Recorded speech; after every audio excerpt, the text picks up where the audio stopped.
وكل إنسان ألزمناه طائره في عنقه. هذا سورة ونخرج له يوم القيامة كتابا يلقاه منشورا. اقرأ كتابك. إسراء آيتك. إسراء آيتك. وكل إنسان ألزمناه طائره في عنقه ونخرج له يوم القيامة كتابا يلقاه منشورا. اقرأ كتابك كفى بنفسك اليوم عليك حسيبا. من اهتدى فإنما يهتدي لنفسه ومن ضل فإنما يضل عليها ولا تزر وازرة وزر أخرى وما كنا معذبين حتى نبعث رسولا. يا سبحان جل وعلا. എന്താ പറഞ്ഞ സന്ദേശം. വകുല്ല ഇൻസാനിൻ, ഏതൊരു മനുഷ്യൻ അൽഹംദുലില്ലാഹ് ഇരുന്നാലും അൽസംനാഹു, ഞാൻ അവനിൽ തായിറഹു, അവൻ്റെ വിധി നിർണയം ഞാൻ കെട്ടിവെച്ചിട്ടുണ്ട്, ഫി ഉനുഖിഹി, അവൻ്റെ കഴുത്തിൽ തന്നെ, അവൻ്റെ പെരടിയിൽ തന്നെ. ഓരോരുത്തരുടെയും ഭാഗധേയം, അവൻ്റെ വിധി അവൻ്റെ പെരടിയിലുണ്ട്. വനുഖ്രിജു ലഹു, അവന് ഞാൻ പുറപ്പെടുവിച്ചു കൊടുക്കും, യൗമുൽ ഖിയാമ, അന്ത്യനാളിൽ, കിതാബൻ, അവൻ്റെ കിതാബിന്, യൽഖാഹു, ആ കിതാബിനെ അവൻ കണ്ടെത്തും, മൻഷൂറൻ, പരസ്യപ്പെടുത്തപ്പെട്ടതായിട്ട്, ആർക്കും എപ്പോഴും വായിക്കാം. അങ്ങനെ അവൻ്റെ ചെയ്തികളെ അവനിൽ നിന്ന് തന്നെ നാം എടുത്തു കൊടുക്കും. അവൻ്റെ ശരീരത്തിലുണ്ട് അവൻ്റെതെല്ലാം. ഇവിടെ ആളുണ്ട്, ഇവിടെ ആളുണ്ട്, ഇവിടെ കിതാബുണ്ട്, ഇവിടെ ആളുണ്ട്, ഇവിടെ ആളുണ്ട്.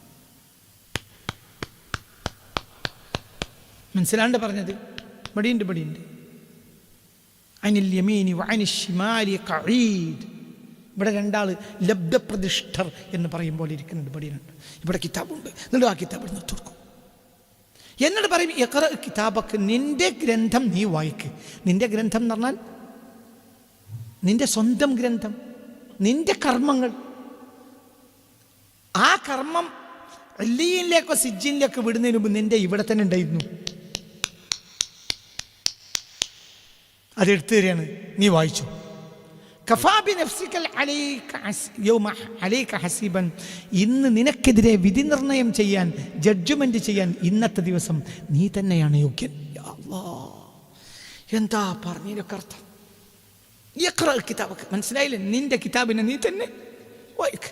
അല്ലാഹ്, ആ ദിവസം നീ ഞങ്ങളെ നല്ലത് വായിക്കുന്നവരിൽ പെടുത്തണമേ റബ്ബേ. ഞങ്ങൾ തെറ്റുകളെ മായ്ച്ചു തരണമേ റബ്ബേ. ഞങ്ങളെ കുറ്റങ്ങളെ മായ്ച്ചു തരണമേ റബ്ബേ. സമൂഹത്തിന് മുഴുവൻ കരുണ ചെയ്യുന്നൊരു മനസ്സും ഞങ്ങൾക്ക് നീ നൽകണമേ റബ്ബേ. ഞങ്ങളെ കൊണ്ട് എല്ലാവർക്കും നന്മ ഉണ്ടാകണമേ റബ്ബേ. തിന്മയെ തൊട്ട് ഞങ്ങളെ കാത്തിരക്ഷിക്കണമേ റബ്ബേ. ആമീൻ ആമീൻ ബിറഹ്മതിക യാ അർഹമർ റഹീമീൻ. ഇഖ്റ, നീ വായിക്കുക. കിതാബൊക്കെ നിന്റെ യുവർ ഓൺ ബുക്ക്, നിന്റെ സ്വന്തം ബുക്കിനെ നീ വായിക്കുക. കഫാ, മതിയാകും.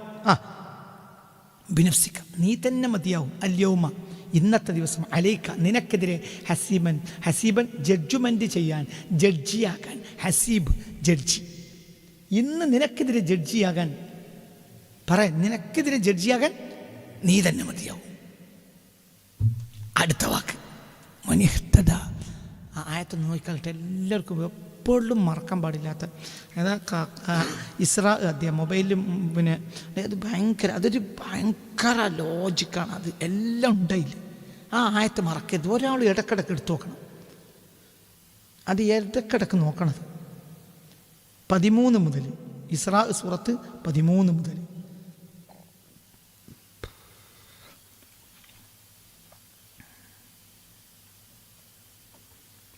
മുതൽ 14, 15.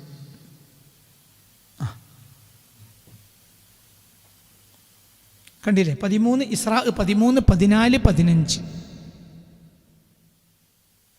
എല്ലാവരും അത് എപ്പോഴും നോക്കണം. അതിപ്പോൾ അവനാൻ്റെ കുട്ടിയൊക്കെ പറഞ്ഞു കൊടുക്കണം. ഇത് കുട്ടികൾക്ക് അർത്ഥം വെച്ച് കൊടുക്കണം. ബാപ്പ നന്നായതുകൊണ്ട് മക്കൾ നന്നാവില്ല. നമ്മൾ തമ്മിലൊരു ബന്ധമല്ലേ. ഇവിടെ ചാറും ചോറും അപ്പം കഴിക്കണം ബന്ധമേ ഉള്ളൂ. അവിടെ പോയാൽ നിൻ്റെ നീ, എൻ്റെ ഞാൻ, എൻ്റെ ഭാവ ഞാനും ഏറ്റുപോലെ എൻ്റെ ഏൽക്കണ്ട, ഏൽക്കൂല്ല. മനസ്സിലായില്ലേ? കണ്ടില്ലേ? പിന്നെ 13, 14, 15. ഇത് പൊരയിൽ കുട്ടികൾക്ക് വായിച്ച് ഓതി കൊടുക്കണം. അർത്ഥം നോക്കിയിട്ട് ഇനി പരിഭാഷ മറ്റേ പരിയിലുണ്ടാവുമല്ലോ. ഇതന്നെ എൻ്റെ പരിഭാഷ. ഇനി എന്തെങ്കിലും ഉണ്ടെങ്കിൽ ഒന്ന് നോക്കിക്കളി. കണ്ടില്ലേ? 13, 14, 15.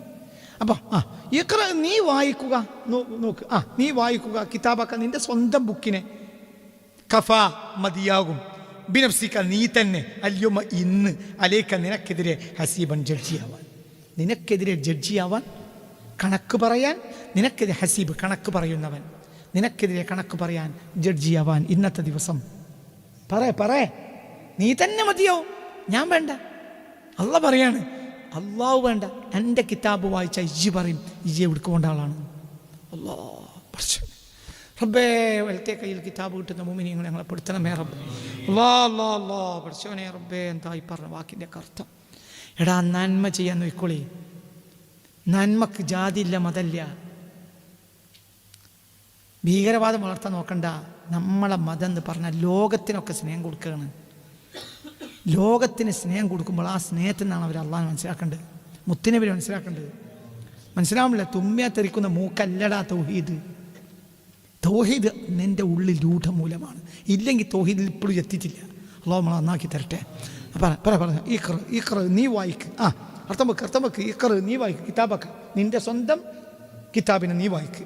കഫ മതിയാകും, ബിനഫ്സിക നീ തന്നെ മതിയാകും, അല്യോമ ഇന്നത്തെ ദിവസം, അലൈക്ക നിനക്കെതിരെ ഹസീബൻ ജഡ്ജിയാവാൻ, കണക്ക് പറയുന്നവനാകാൻ ഇന്നത്തെ ദിവസം നീ തന്നെ മതിയാവും. അടുത്ത വാക്ക് അതുകൊണ്ട് മൻ ഏതൊരാൾ ഇഹ്തദ ഹിദായത്തിലായി നന്നായി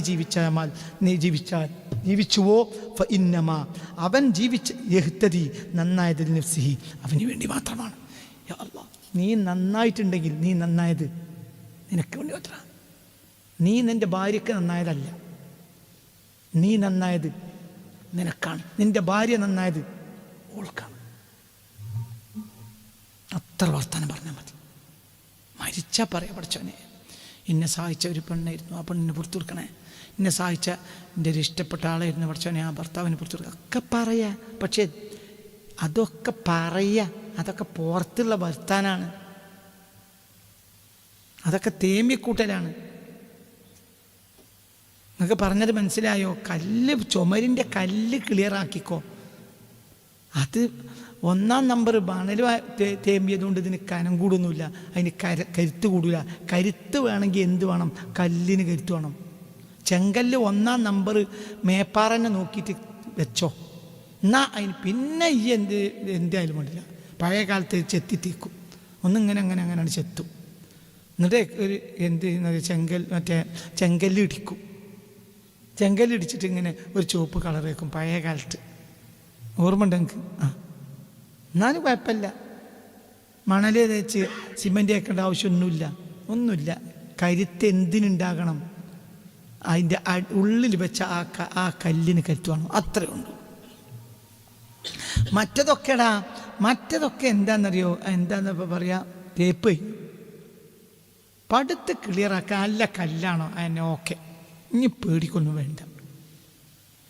തീരെ തേക്കാത്ത ചെത്തി തേക്കാത്ത നല്ല ബലപ്പെട്ട കല്ലുകളുള്ള 100 കൊല്ലം നിലനിൽക്കുന്ന എത്ര മണിമാളികകൾ നമ്മുടെ നാട്ടിൽ ഉണ്ടായിരുന്നു ഈ അടുത്ത കാലം വരെ. നിങ്ങൾക്ക് എൻ്റെ ഇല്ലങ്ങൾ കല്ല്, ചുമരിൻ്റെ കല്ല്, അതിൻ്റെ മേലെ എന്തില്ല? സിമൻ്റ് വെച്ചിട്ടില്ല. എൻ്റെ ഇല്ലങ്ങൾ പഴയ മണിമാളികകൾ സിമൻ്റ് വെച്ചിട്ടില്ല. എന്തുകൊണ്ട്? സിമൻ്റ് ഒരു വാജിബായ കാര്യമല്ല, ചുർക്കാണ്. അതേപോലത്തെ ചുർക്കേ എത്രയേ ഉള്ളൂ. എൻ്റെ ഭർത്താവിന് പുറത്തു കൊടുക്കണേ, എൻ്റെ ബാപ്പാക്ക് പുറത്തു കൊടുക്കണേ, എൻ്റെ അമ്മാക്ക് പുറത്തു കൊടുക്കണേ. അതൊക്കെ ചെത്തിത്തേക്കല, കല്ലല്ല. കല്ല് ഇജ്ജെടുക്കണം. മനിഹ്തദ. അതുകൊണ്ട് ഏതൊരാൾ ഹിദായത്തിലായി നിർമാർഗത്തിലായോ ഫ ഇന്നമാ യഹ്തദി അവൻ നിർമാർഗത്തിലായതിൽ നഫ്സിഹി അവന് വേണ്ടി മാത്രമാണ്. ഒമനല്ല ഒരാൾ പിഴച്ചാലോ അവനെതിരെ തന്നെയാണ് പേച്ചത്, അവനെതിരെ മാത്രമാണ് പേച്ചത്. അവൻ പേച്ച അവനെതിരെ മാത്രം പേച്ചു. അവൻ നന്നായാൽ അവന് വേണ്ടി നന്നായി. വലാ തസിറു വാസിറത്തുൻ വിസ്റ ഉഖ്റാ, വലാ തസിറു വാസിറത്തുൻ വിസ്റ ഉഖ്റാ. ഒരാളും മറ്റൊരാളുടെ പാപഭാരം വഹിക്കേണ്ടി വരില്ല. ഒരാളും മറ്റൊരാളെ പാപഭാരം, അങ്ങനത്തെ ഒരു പരിപാടി ഇസ്ലാമിലില്ല. അങ്ങനത്തെ ഒരു പരിപാടിയില്ല. ദൈവമേ, ഇവനോട് ചോദിക്കരുത് ഇവൻ്റെ കാര്യം, ഞാൻ ഏറ്റെടുത്തു എന്ന് പറയുന്ന ഈ പരിപാടി എവിടെയല്ല, ഇസ്ലാമില്ല. ഇസ്ലാമിൽ ഓർമ്മപ്പെടുത്തലുണ്ട്, അത് എന്നും ഓർമ്മപ്പെടുത്തും. തെൽക്കൈന് അത്രയേ ഉള്ളൂ. തെൽക്കീന് ചൊല്ലി കൊടുക്കാറുണ്ട് എന്തല്ല, മൊല്ലാക്കെ ഏറ്റെടുക്കല്ല, പിന്നെന്താ? ഇതാ ജാഅക്കൽ മലക്കാനി, മലക്ക് വന്നു കഴിഞ്ഞാൽ ഫഖുൽ, ഇജ്ജ് പറഞ്ഞാളാ. എന്തു പറഞ്ഞാളാ? അല്ലാഹു റബ്ബി മുഹമ്മദു നബി ഇസ്ലാം. അത് അതൊക്കെ ഓർമ്മപ്പെടുത്തി കൊടുക്ക്. ഈ ചെവിയോ ഇതിനേക്കാൾ വലിയ ചെവി ആക്കുണ്ട്. മാ അൻതും ബി അസ്മഅ മിൻഹും മിൻകും, നിങ്ങളെക്കാൾ അവരെക്കാൾ കേൾവി നിങ്ങൾക്കില്ല. കുഫറിനെ പറ്റി പോലും റസൂലുള്ളാഹി പറഞ്ഞിട്ടുണ്ട്. അപ്പോൾ പിന്നെ മൂമിൻ്റെ കേൾവി എത്ര ഉണ്ടാവും? മാ അൻതും ബി അസ്മഅ മിൻകും, മനസ്സിലായില്ലേ? മാ അൻതും ബി അസ്മഅ മിൻഹും, അവരെക്കാൾ കേൾവി. മാ അൻതും ബി അസ്മഅ മിൻഹും, നിങ്ങളല്ല, അവരെക്കാൾ കേൾവി, അവരെക്കാൾ കേൾവി നിങ്ങൾക്ക് പോലുമില്ല. കുഫറിന്റെ ഡെഡ് ബോഡി കിടക്കുന്നിടത്ത് പുണ്യ റസൂൽ പോയി പറഞ്ഞു, ഹൽ വജത്തും മാ വഅദ റബ്ബുക്കും ഹഖ്ഖാ, അല്ലാഹു പറഞ്ഞ സത്യം നിങ്ങൾക്ക് ബോധ്യപ്പെട്ടില്ലേ എന്ന് ചോദിച്ചപ്പോൾ ഉമർ ഇബ്നുൽ ഖത്താബ് റളിയല്ലാഹു അൻഹു ചോദിച്ചു, നബിയെ തതകല്ലമു അജ്സാദൻ ലാ അർവാഹ ലഹാ, റൂഹില്ലാത്ത തടിയോട് വർത്താനം പറയാണോ? അപ്പോൾ റസൂലുള്ളാഹിന്റെ മറുപടി, മാ അൻതും ബി അസ്മഅ മിൻഹും, അവരെക്കാൾ കേൾവി നിങ്ങൾക്ക് പോലും ഇല്ല, കുഫറിന് പോലും ഇല്ല. എങ്കിൽ അപ്പോൾ ഇവിടെ ഖബറിൻ്റെ പുറത്ത് നിന്നാൽ തന്നെയാണ്, ഖബറിൻ്റെ പുറത്ത് തന്നെയാണ് റസൂൽ നിന്നത്, കലീബിൻ്റെ പുറത്താണ് നബി നിന്നത്. എന്നതുപോലെ ഖബറിൻ്റെ പുറത്ത് മൊല്ലാക്കൻ എന്ന് പറഞ്ഞാൽ അവർ കേൾക്കും. അതെന്താണ്? ഓർമ്മപ്പെടുത്തൽ. ഫദക്കിർ ഫഇന്ന ദിക്റ തൻഫഉൽ മുഅ്മിനീൻ. ഏതാ സൂറത്ത് മോനെ? ഫദക്കിർ ഫഇന്ന ദിക്റ തൻഫഉൽ മുഅ്മിനീൻ വമാ ഖലഖതുൽ ജിന്ന വൽ ഇൻസ ഇല്ലാ ലിയഅ്ബുദൂൻ. ദാരിയാത്ത് ആയത്തെടുക്ക്, ആയത്തെടുക്ക്, ആയത്തെടുക്ക്, ആയത്തെടുക്ക്, ആയത്തെടുക്ക്, ആയത്തെടുക്ക്, ആയത്തെടുക്ക്, ആയത്തെടുക്ക്. മാ ഖലഖതുൽ ജിന്ന വൽ ഇൻസ ഇല്ലാ ലിയഅ്ബുദൂൻ. ആയത്തിൻ്റെ തൊട്ട് മുമ്പുള്ള ആയത്താണത്. ഏതാണ്? ദാരിയാത്ത്. എത്രാമത്തെ ആയത്താ നോക്ക്.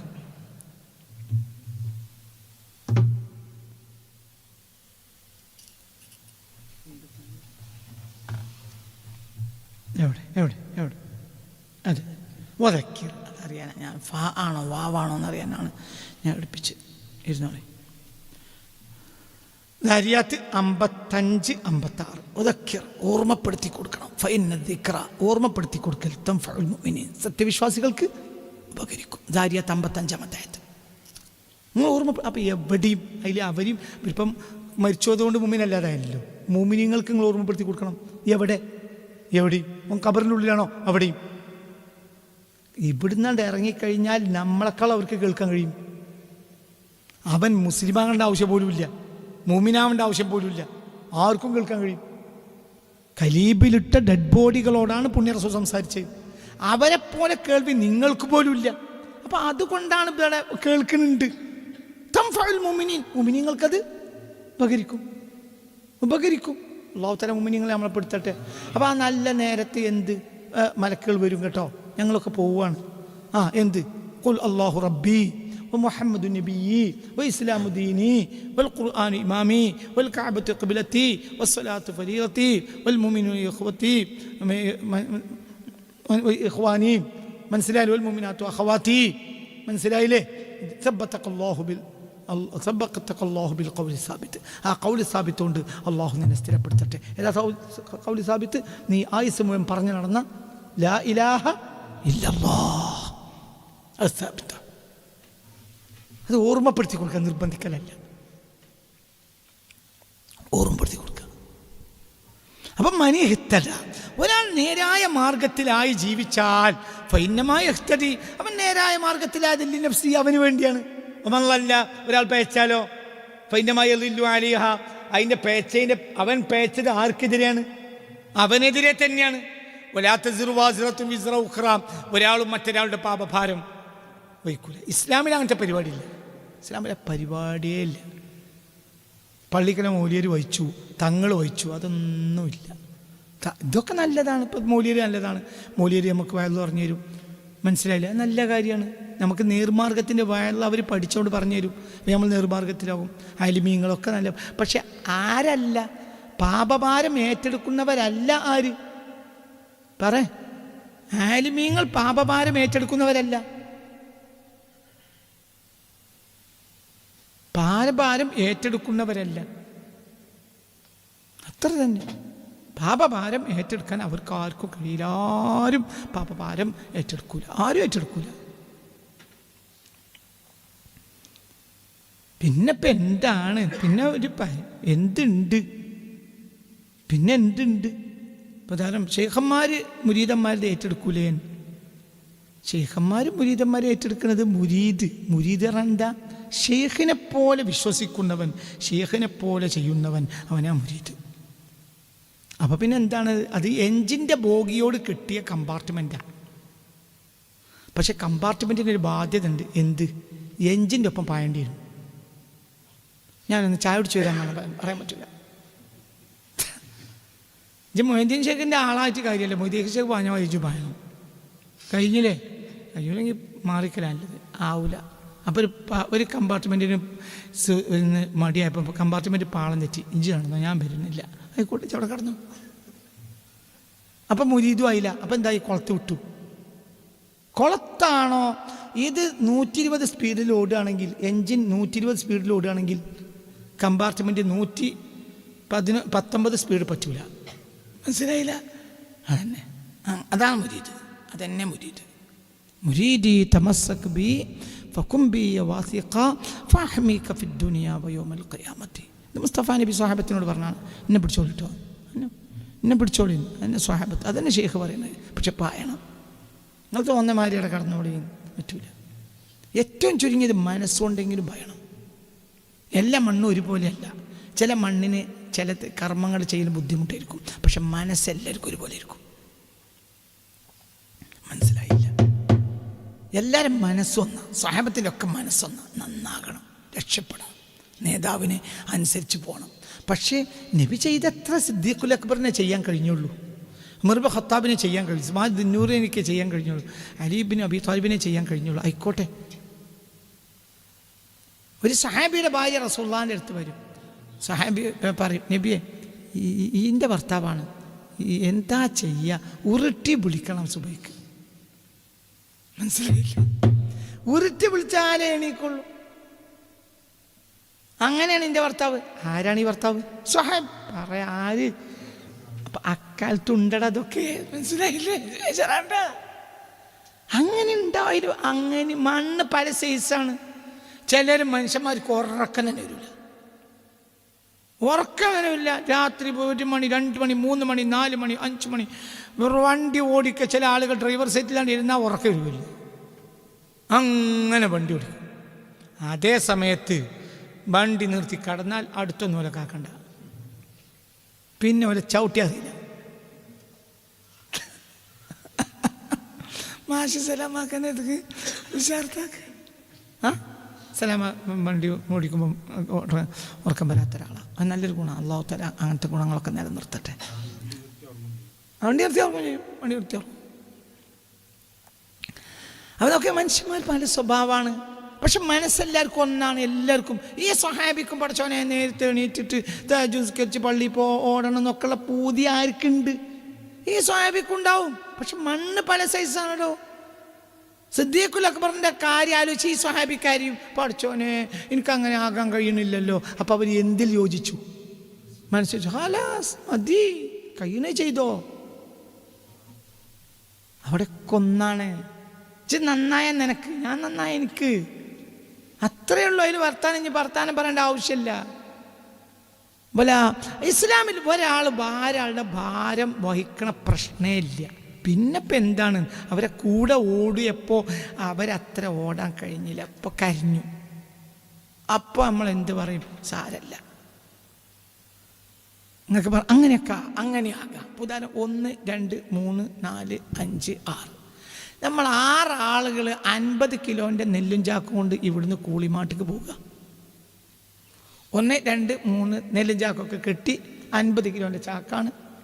1 2 3 4 5 6 പോവാ.